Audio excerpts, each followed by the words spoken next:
Thank you, first of all, for doing this. Thank you for coming on. Oh, my pleasure. All right. So the few questions that I had for you, and now I know you joined our practice probably a little, maybe a year ago, I think.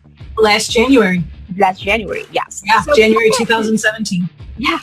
So it's been a little over a year, and a few quick questions before you joined our practice. If you can just give a quick synopsis of what was going on with your health that you felt the need to look for something different. Okay, that's an easy one.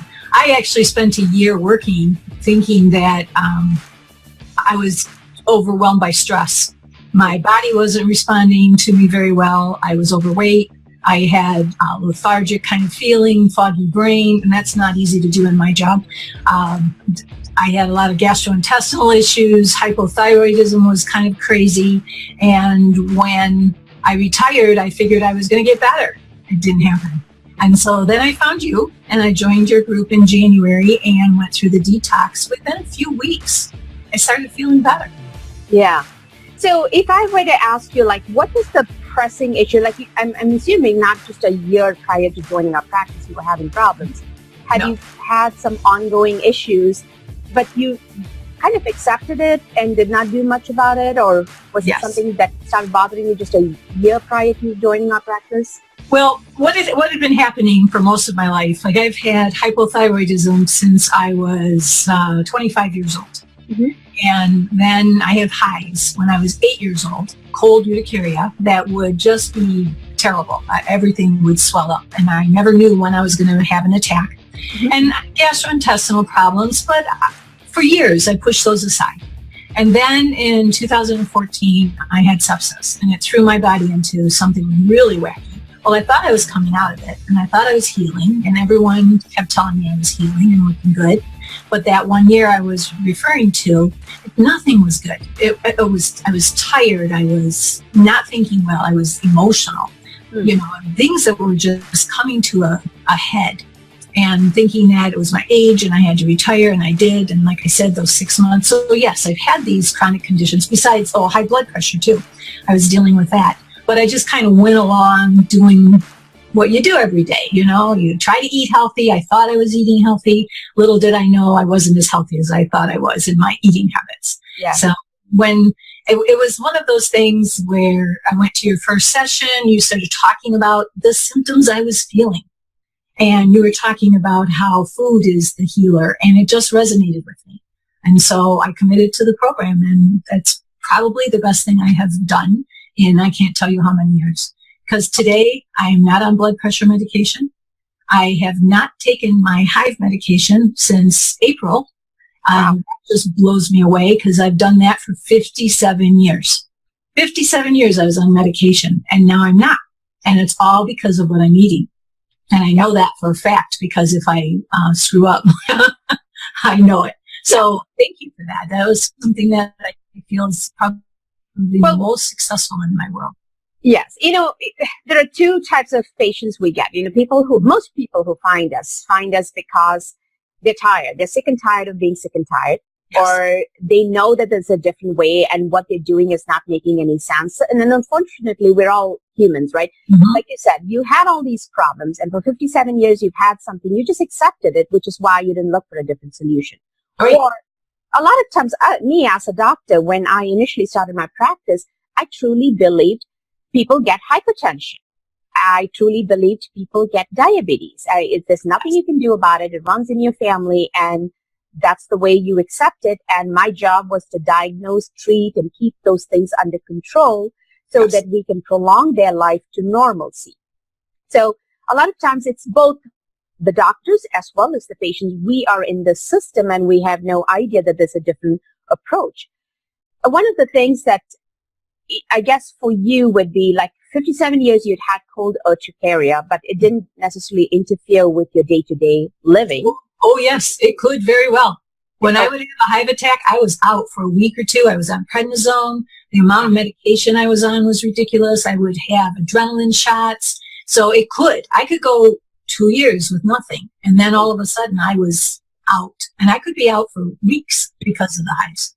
Okay. So that's pretty significant. But if you looked at why you didn't do something different, why you didn't question it, would you figure out, can you tell me why you probably did not think of a different way? What got you to actually think, hey, there might be something different about this? Well, with the hives, I just accepted what all my doctors said. And I went to multiple doctors. I went to the doctors who told me that it was all in my head and I needed to see a psychiatrist. I went to doctors who gave me some very dangerous medications. So I tried very hard. I took shots. It was working in that way. And actually, when I sought out your program, I wasn't thinking of my hives. I wasn't seeing them because I just accepted them. I've lived with them since I was 8 years old, and I wasn't thinking that. And it was interesting to me because in our first meeting, you said to me, I bet you we can cure your hives. And I'm thinking to myself, 57 years of dealing with this? Yeah, really.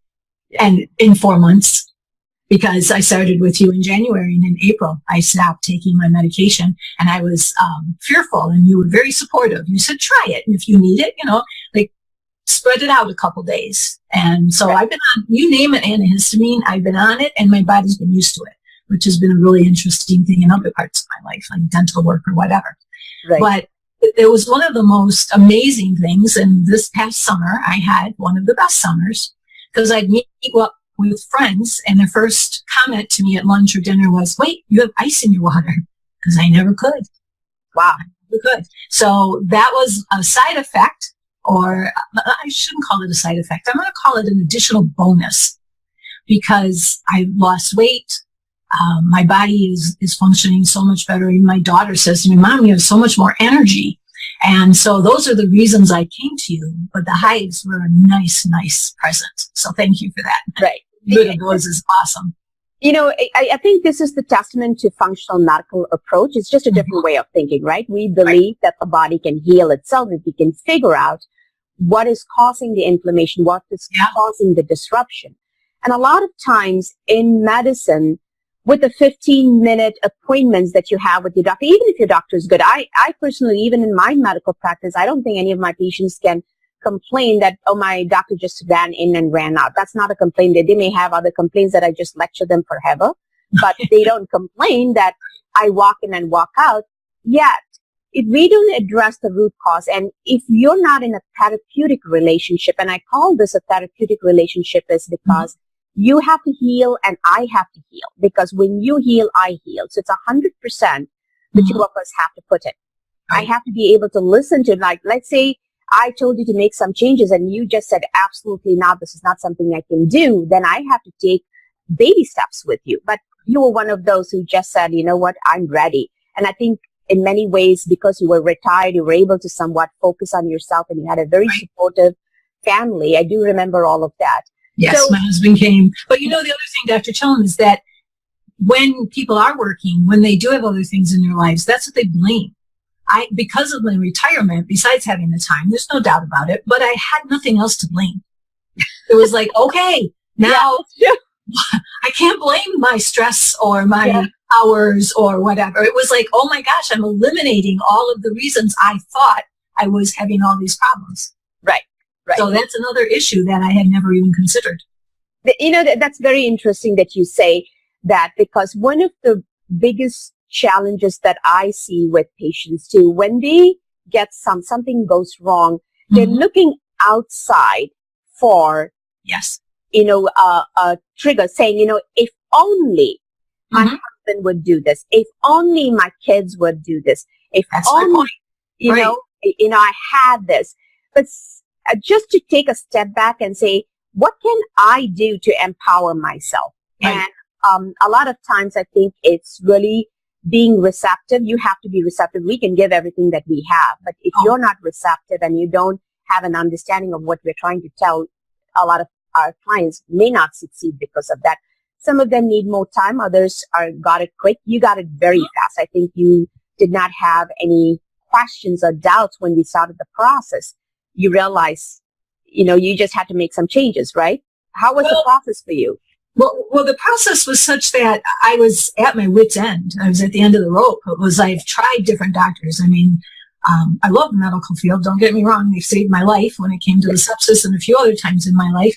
But I was at my wit's end and I needed something. And what you talked about made a lot of sense. I had done some dabbling and thinking I was eating very well, not realizing some of the issues. I love the testing. Yes.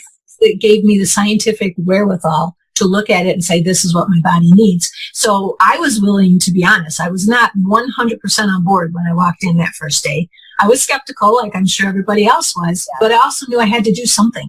Yeah. So I thought, oh wait, what's a month or so of my life? What's this detox? I'm going to see how I feel. And oh my gosh, within like the first week of detox, I'm sleeping a little better. I'm not having as many gurgles in my poor stomach. And it was interesting. I stepped on the scale. It's like, oh, I'm down like 2 pounds. And with hypothyroid as well, you know, it's very difficult to lose weight. Mm-hmm. At my highest, I was up 30 pounds more than I am today. Yeah. And that wasn't that long ago. So when I started seeing even those little results, I'm thinking to myself, this is working. And then the more I went to the classes and I learned from you, and that's the piece that I didn't have in my life before, the learning, the ability to ask those personalized questions, like, what does this test mean for me? You know, and I've learned my two biggest issues are gluten and sugar. Mm-hmm. And I don't really eat those and I don't crave them. Yeah. And I really believe that's what's healed me as far as all of these things are concerned and giving me the energy, because my body is now healing itself the way it's supposed to. Right. Right. So do you think the changes you made were difficult initially, or is it something that was a process for you, or is it something like you were surprised that it was easy? And I mean, a lot of today somebody was, as they're finishing the program, they were saying, I'm eating so much and I'm not hungry and I'm losing weight. How does that work? Right. How was it for you? It started off very hard. Mm-hmm. I sat and thought to myself, especially that first week on detox, what am I doing to myself? This is awful, you know.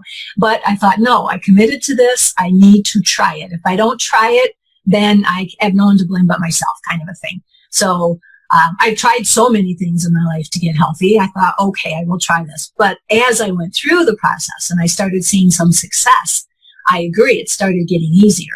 And then it was like, wait, look at this big meal I'm eating. And here's something my husband still to this day forgets and then will tease me when I remind him. I could not eat past 5 o'clock at night, or I was not sleeping because I had so many gastrointestinal problems. Wow.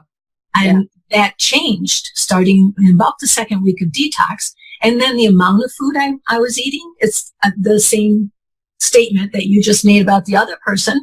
I would sit there and order a meal at a restaurant and easily take home half and still be very gorged and feeling like full and, oh, this was not, good for me. Now I'm eating these big plates of food, and mainly vegetables. I have to admit I was on the meat part of it, but it was a condiment. It was a small amount. A few ounces satisfied me.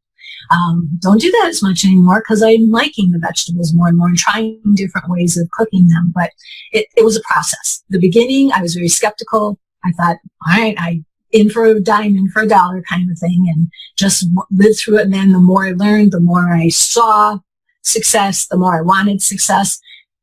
I graduated in like August, and I haven't changed my diet. Do I slip once in a while? Sure. Yeah. Is it hard to get right back on track? No, it's not that hard. And so because I remember how bad I felt, I never want to go there again. Right. And I think one of the other things we also try to really encourage is to learn, the classes. And I think your group was the last group that I did live classes, mainly because I got a lot of feedback saying, I wish I could listen to this information over and over again. So we started recording the classes. And so the newer groups are getting a recording and they can actually formulate their questions and send it back to us or talk to Marina. And we have now nutrition coaching every 2 weeks as a group setting rather than one-on-one. Okay. Because I think that way people have a better foundation because we don't want people to forget this information. No. Number one. Number two, this is not a diet. Right. No, it's not. Does that feel like, it was a lifestyle is what we are trying to help. We tell people we're not doing a test and putting you on a diet. We're doing tests and helping you with the transformation of your health. Exactly. And I think that's an important point. It's not a diet. It's not. It's a lifestyle. It's what your body needs. It's like anything else. You know, when you're taking care of children, you give them what they need. You have to take care of your body, give your body what it needs. And I haven't updated you as much lately, but I'm exercising 3 times a week now. I know. And, you know, I couldn't do that. I didn't have the energy. I was like, we went to, you know, Anytime Fitness? Yes, Anytime Fitness. And I couldn't even handle that. It was hilarious. Yeah. I thought that was so funny because it was only an hour and they were just doing a few little things and I went home exhausted. And now I'm exercising, I'm walking, I'm babysitting my 1-year-old grandson and following him all over the house, picking him up, throwing him up in the air. So it's because I gave my body what it needed. Yeah. And then my body is telling me, okay, now you're ready to exercise. So I agree with you. It's a lifestyle. It's a lifestyle. That, it's almost like, I tell people, it's like you changing your religion. Initially, first of all, you have to believe there's a different religion or different belief system. Right. Number 2, you have to be willing to learn. And number 3, you have to be willing to stand apart from the rest of the, you know, your crowd and say, you know, this is how I'm going to live. And if you look at our society, when you have breast cancer or you're broke, people will fund you. They will support you. They'll walk for you. But the minute you say, I want to be healthy or I want to become rich, so I'm going to invest in all this, they look at you like you're crazy. And somehow people tease you, right? If you just say, I'm eating healthy, they start making fun of you. They try to tell you to eat something different this one time. Right. Yet we don't think about it. If you had breast cancer, everybody will say, oh, what is it that you want? What do we need to make for you? Right. And we have to understand health is as important. In fact, it's more important than disease. It is. At this point, we have to maintain it. So much easier to maintain than to rebuild health because it takes a longer time. Right. So, my primary care physician is stunned that I'm off my blood pressure medication and kept telling me, oh, no, you're going to need it. But we calibrated my cuff and I showed her my data and I've been taking my data. I know with you that one day it was kind of high, but after that, it's been fine. It's been great. That's good. You know, so those kinds of things are telling me that all of these tenets that I learned, the way of eating that I learned, my body is responding in a positive way. Why wouldn't I keep this up? I feel great. Yeah. Now, in terms of the amount of money you've spent in the past on your health, on medications, whether it be over the counter, whether it be prescription, has this new awareness of how healthy you are and all the changes that you've made, has that impacted any of that for you? Well, I don't buy the medications anymore, so that's a good thing. and so that helps. And I haven't gone to as many doctors as I used to go to because they don't have the same issues. So that helps. And, you know, the thing is, though, the bottom line is you have to set your priorities. And my priority is living the longest life I can live. You asked us for goals when we started the program. And mine is to be around for my grandchildren. I'm going to be there and to be active with them. My favorite story was earlier in the spring playing with my grandchildren. And we took off racing across the playground. And my 10-year-old granddaughter said, Nana, you can run? So yes, and I love that. You know, I can spend 2 full days at a dance competition and not be exhausted, and I can bring my own food, and I don't care if I spend a little extra money on that because look at the results I'm getting. Yeah, right. And how has it impacted your family in the fact that you eat a little differently? My 3-year-old granddaughter, because I have 5 grandchildren, my 3-year-old granddaughter tells me what's gluten-free and not. She says, you can't eat this, Nana. It's got gluten in it. So she is even identifying it. So they're all supportive. They see especially the results of, because they've all lived with my highs. They all lived with my tiredness, my fatigue, my brain fog where I couldn't even reach for the word I wanted. I knew it was there, just couldn't find it.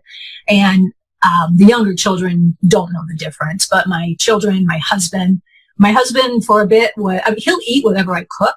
He just may not always, in the beginning, have cooked for me the right way, though I will say that on Saturday he made me a delicious dinner with everything that I should be eating, organic foods, a lot of greens, things like that. So he's slowly doing that based upon, you know, just my doing it. Yeah, and when we do go out to eat, I'm always careful where we eat. And they'll offer bread and he'll be guilty. Like, is it okay if I eat bread? Yes, eat the bread. I know what it's going to do to me. I'm not eating it. But you can, you know, so that's fine. But as far as the cost is concerned, we have to put things in perspective. We have to identify the priorities of what is important to you in your life.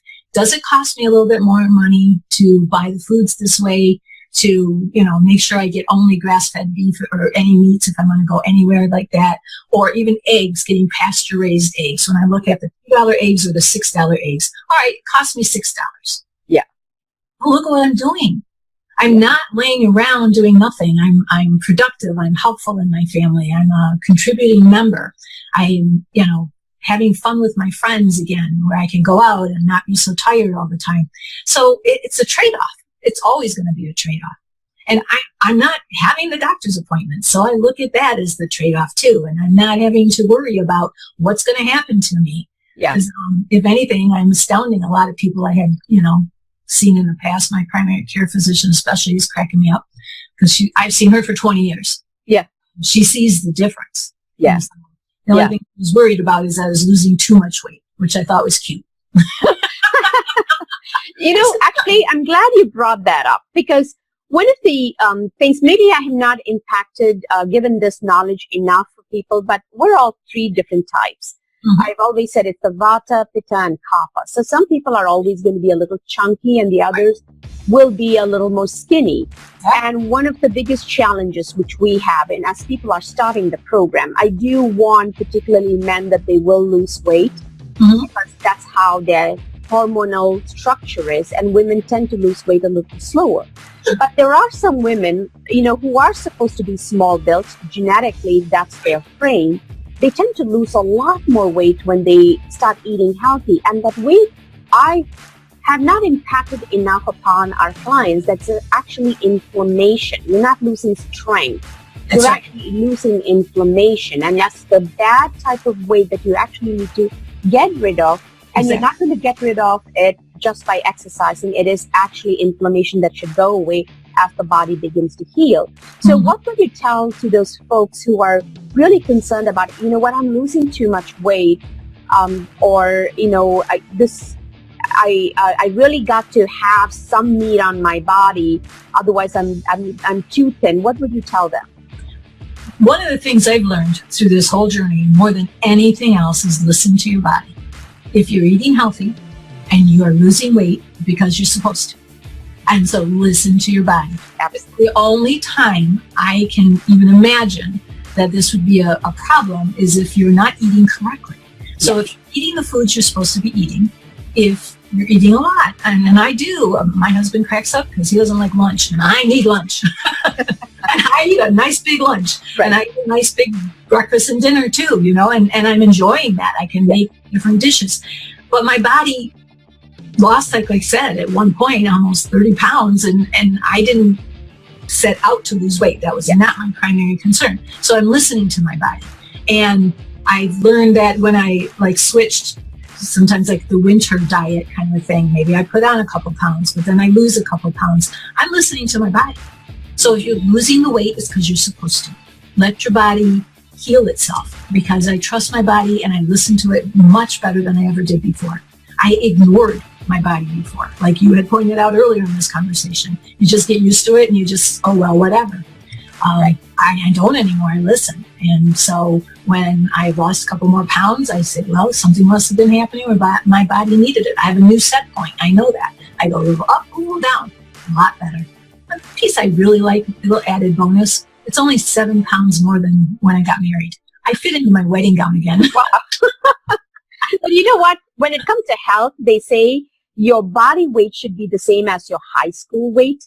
I think that might be too less for a lot of people, but ideally, if you're closer to your high school weight, you're probably at your ideal. About 7 pounds more than that, because I got married when I was 23, so I was close to that. But I'm in that kind of range, and it just amazes me because there were many years where I tried to lose weight, and with hypothyroidism, that really throws your body into wacky. That's right. And I don't even. I mean, my numbers are good with my thyroid testing, and I just keep. I don't play with losing weight. It's what my body did. Right. Because I am. Yeah. And now, in terms of as you're talking about that, when you find somebody like a lot of our new clients will really struggle with the initial changes, like you said, you were overwhelmed when you started. thinking back, is there a simple way for them to ease into this program and not feel so overwhelmed or feel like they're giving up a lot? Like, for instance, I know you found different ways to make different dishes. Right. Have you given up desserts?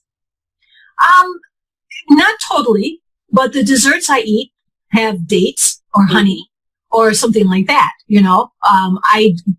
What's fascinating to me is I was a huge sugar freak before. I can't even handle it anymore. Yeah. I did try a cupcake, gluten-free, but still the sugar in there was just way too much. So yeah, I don't feel deprived, and I get the fear, but it's like anything else. Anyone who took anything, if anyone's gone to college, if you do anything, when you get that syllabus, you freak. Yeah. You know, there's two ways of looking at it. I believe the journey of 1,000 miles begins with a single step, or the way to eat an elephant is one bite at a time. So yeah, I was overwhelmed when we first got the books, when we got all of that. And then I kept thinking, no, I was overwhelmed in every single one of my college classes too. And I just took a step back, took it step by step by step, and said, you know what? I committed to this. I want to take these classes. And the more I went, the more I learned, the more I learned, the more I wanted to learn. Right. So I think you're going to have to recognize this for people and help them understand. It's just like a college course. You got that syllabus, you're going to freak. What do you mean I've got to do all these papers? You know, what do you mean I have to do all this work? Or building a house. What do you mean it's going to take this much? Whatever it is we begin, it's intimidating in the beginning. I don't know, Dr. Chellam, if you could ever, or any practitioner could ever help someone not have that feeling at first. And it's baby steps. But when they get through just a couple weeks and they start seeing the results, then I come in and I talk to you guys and you say, yes, this is good. Now, how about this? Okay, let's try something else. And then the culmination of the journey, well, I have to say honestly, probably wasn't even the culmination. I'd say one visit I had with you in April of last year is when things really were gelled. And when I came to see you for the final visit, it was more like, thank you. It's, you know, I'm on this journey of healing. I'm going to stay this way. Life is good. Yes. And now if you say for the long term, do you think you will impact the next generation because you have all these grandkids? Have you been teaching them a different way of looking at food, at their health? Do you think it's something that you're able to impact at all? I know I am.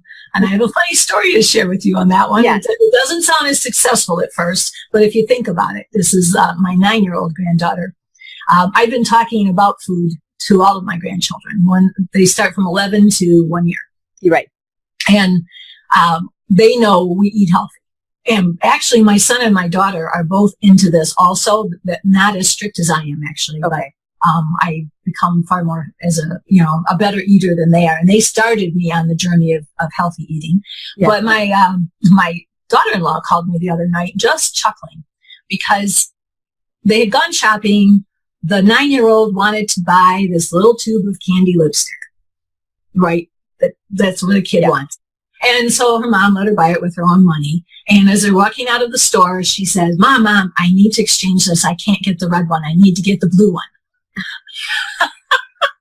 And her mom goes, why? And she goes, don't you know about red dye number 3? So it's sinking in slowly. That is cool. Yeah. I thought it was pretty cool because I just said to them, I don't try to lecture because I know better. I know I was a teacher and a principal and I worked with children all these years, but if you lay out the scenario, and they know when they come to our house, everything is organic, and more at their house, that's what I'm finding too. So that's not the issue. But it's funny that they're even looking at that because they said to me, well, can't we have candy? I said, you can, but everything in moderation, you know? And so in telling them, well, why do you want to eat chemicals? And then sometimes going grocery shopping with them, or if they're spending the night or something, they'll ask me for something and I'll say, oh, sweetie, I love you too much to give you chemicals. I can't feed you chemicals. If you can't say it, you can't eat it. So this has been really fun. So the 11-year-old being a little precocious is trying to pronounce all the chemical ingredients now because you can't say it. They can actually eat it? Yeah. Now I can pronounce it so I can eat it. She's trying to prove me wrong. But actually, you know, I hung out with her for a full day on a dance situation, and I brought her all these different healthy snacks, you know, some bars, some things like that I knew we could have all day. And she was great with it. She loves the stuff I bring. So as a matter of fact, asks me, what did you bring this time, you know? yeah, I do believe that slowly but surely that influence is going to happen. Do I know what they are facing at school and with their friends? Absolutely. But on the other hand, the more I share with them, the more they're picking it up. And hey, my 9-year-old won't be getting red tie number anymore. That is true. Her mom says that's actually very interesting. I mean, you just get them interested in this, and as time goes by, it becomes a way of life even before they know, because most of our kids kind of behave and live like the way we do eventually. They will. They really will. And the thing is, children today are exposed to far more of their friends with allergies and food concerns, and they're more aware of that than most children have been in the past. And so I know that's something that my 9-year-old has a best friend who's got a lot of food allergies, and she'll ask me different things. Does this have egg? Because, my friend couldn't eat it. And well, honey, she's not here today, and it's okay. But even like when they come over now for spending the night, we bake healthy foods. We made gluten-free organic macarons the last time they were over. I didn't even know what that was. But we looked that up, and, they love baking. They love making those things. So, yeah, I think that is an influence. And, this is a process. And that's what, if I could say one thing to anybody, which actually I have, because we sometimes meet with some of your students or your ex-students from your program for lunch, and we try different healthy places, it's a process. You cannot take a pill and be better, like we used to believe was the situation. Why we used to go to doctors. Why can't you cure me? What is the easy answer? It's not. We have to feed our bodies the right way. We have to maintain that, and we have to care about that. And it's okay to make it. It's a little hard, yes, but is it impossible? No. And you bring a very good point, because I always say there are two types of diseases that we get and diseases that we develop. Diseases that we get, like the flu and the pneumonia, you can treat with a pill and antibiotics, because it's something else is attacking us. But diseases that we develop, it's so many steps go wrong before it pops up as a symptom or a disease. And symptom basically is an alarm. It just says, you know what? It's pointing towards a dysfunction. You got to find out what were the steps that went wrong to cause that dysfunction.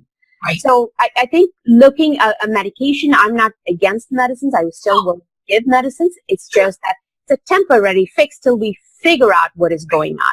Right. But most people just wonder, oh, my sugar is high. Can I take a medication? Now my sugar's under control, so I'm good.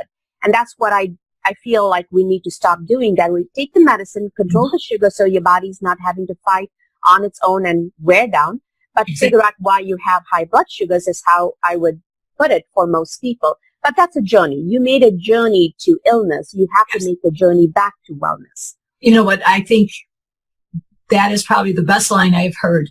We all make that journey to illness and don't even realize it. Yeah. And then we have to then commit to the journey to wellness. And that for me has just been such an eye-opener and so worthwhile. And I have to knock on wood because I'm a little superstitious. I've not been ill, and I have grandchildren who go to school and get colds and get the flu and get whatever. And I babysit them when they're not feeling well. And my body's fought it off. And I just love that, because here I am, 65 years old, supposed to be a little bit more in that range of, be careful. Older people tend to get illnesses more. No, I'm the healthiest one in the family right now. So and also there's a very important point as to why you would be healthy too. You have found new purpose in life.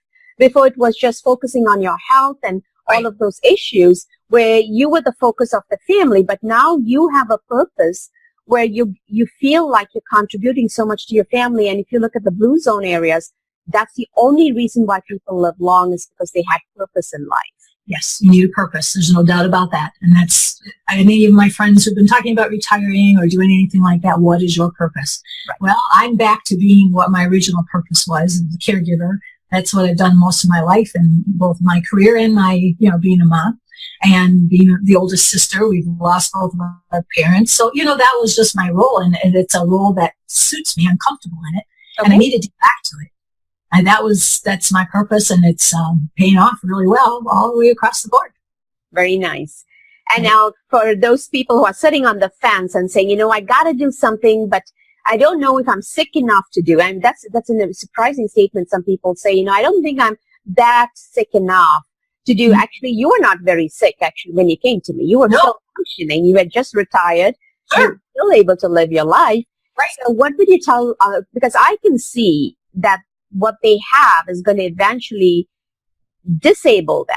And though it's a very, subtle on the surface, the struggle that they have, because we're so used to, as a society, as a culture, to say, I have an insurance, I have a doctor, I go to the doctor, and what the doctor does is what I need to be. What the doctor tells me is what I need to be doing. Right.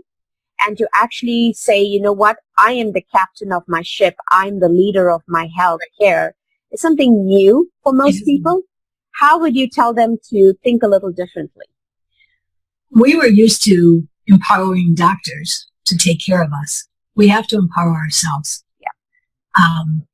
There's no question in my mind about this, because, in the other pieces, being a little older in life, not that old, I'm still very young, by the way, doctors come and go. They do. You can't always depend on just one person to take care of you. You have to be the coordinator. You have to be the one that takes care of it. And you know what? I get that I'm not sick enough, because you do put up with some things, or some things I thought I was dealing with because I was getting older in life, and maybe that's what the reason was, but all those things are gone. So obviously it wasn't that. What journey, this is what I have asked people, and I've been very blunt, and some of the people I've met for lunch or whatever, what journey do you want to be on? Yeah. Do you want to be on the journey of, okay, this is what I'll put up with, this is what I will live, or do you want to be on the journey of living your best life? That's a piece I think each person has got to decide for themselves. There's no fast, quick answer, but there is an answer, and the answer can be extremely positive when you find it. I know I'm experiencing nothing but, I shared with you a few times. You had mentioned to me that, I didn't complain, but boy, did I ask you questions, and I asked everyone questions, and I asked other people questions, and it wasn't a matter of complaining, it was a matter of learning. And that's the mindset I was when I came to you. I wanted to learn how to take control of my own health. That's what I learned how to do. That's really what this practice is about, is we like to empower our patients. We don't want people to come back to us with the same problem, but we would definitely love people to bring practice members to us, because we can actually help them. Yes. And a lot of times I think really the journey begins with you being open. I mean, you were very willing to say, I'm open to a different approach, because I've tried everything on my own, and I've tried the traditional track. And if you see, was there like a time limit on how much time you could spend with us, or in terms of what you got? If you actually notice the way the practice runs, it's completely different from a traditional medical appointment. And I think a lot of people have some confusion with that. My insurance pays well. I think you had a very well-paying insurance. And despite seeing all the doctors you saw, it wasn't really resolved because the approach was different, right? Exactly. And it wasn't successful. It was maintaining. I didn't want to maintain. Yeah. I wanted to improve. I wanted to be better. I knew there was better. I mean, I came from a family of better. My grandmother was very active and was 92 and she passed away, And thinking to myself, why can't I be like that? I come from genes like that. I should be able to feel like that. Why do I feel ill? My mother had scleroderma, and that was a little like a scary thing. And she died of scleroderma lung cancer. She was a smoker. Wow. But I knew autoimmune was a big issue in our world too. And in learning more about that, it's amazing to me. Like I said, the hives were a nice bonus. Those gone was not my major purpose of coming. But boy, what a nice thing. So it talks about the body being in balance. Yeah. It speaks to that, how my body balanced itself out. It's found its set weight. It's found a rhythm, with my helping it by giving it the right kind of food, taking care of myself, making sure water is my issue. Sometimes I forget to drink water. I do have a bottle that I filled. There you go. There you go. But it's not the doctor of the days gone by. Come to me. I will fix you. It's, okay, doctor, be my partner. Yes. What can we do together so that I can be on the right path? And you did that by providing me with information, with education, with scientific facts. And that helps me a lot. I was a researcher in education, and that spoke to me when I came to you and you said, okay, now let's look at this battery of tests. This is why I do this kind. This is what's happening in your body here. This is what we need to do. I started doing it. I started feeling the right things. And what really amazes me is how quickly I started feeling better. Yeah. I wasn't totally where I am today until about April, but that's only 4 months. And I'm talking, I didn't really start probably detox until like the last week of January. Right. So that was pretty good, if you ask me. In 4 months' time, I turned around 57 years. Yeah, I know. Right? And, you know, I think it's very important. One of the things that you said is extremely important. We all have the capacity to live the best life we can ever live, whether it be mentally, spiritually, physically, psychosocially. Right. We just don't believe we can. And I think we put our own stumbling blocks. Yes. And really the goal should be for us to move those stumbling blocks and say, you know, I deserve this and I can design my own destiny if I have, first of all, I think most people need to understand they do deserve it. Oh, absolutely. Right. Absolutely. Yeah. And I think that's the bigger challenge we have because people kind of accept the mediocrity of living. You know, my friends have the same problem, therefore it's okay for me to have the same problem. And I think we feed into that kind of a culture. Why don't you look at a 65-year-old who is much better than you and say, hey, why can't I be like her? Because we look at people who are lesser than us and say, thank God I'm not as bad as this one. I think, again, it's how your mindset needs to change. And really, the great thing about having a client like you is somebody who came in, who gave their fullest. You gave your 100%, 110%. It also heals the practice as such because that's the joy to have somebody who followed through. And you were very particular about your appointments. I know there was one appointment we somehow missed putting you on a list and you were like totally devastated about it. No, I know you got the appointment again, but a glitch in the computer. And I remember you felt so much about it. And I think that's very important. Like you given your 100%. We I had questions to ask you. I'm sorry? I had questions to ask you. I know. Well, the good thing is it turned out when you came to the next class, it was lesser number of people and you had a lot of time to ask those questions. Right. Exactly. So I think this is a 100-100 partnership. It's never a 50-50. People always say 50-50. You have to give 100. We have to give 100. And I don't think there's anything that will prevent you from being successful. So, because you know what? This is an important message. We have to take control of our own destinies. I agree. Thank you very much, Debbie. I appreciate it. Thank you. I appreciate it too. Bye-bye.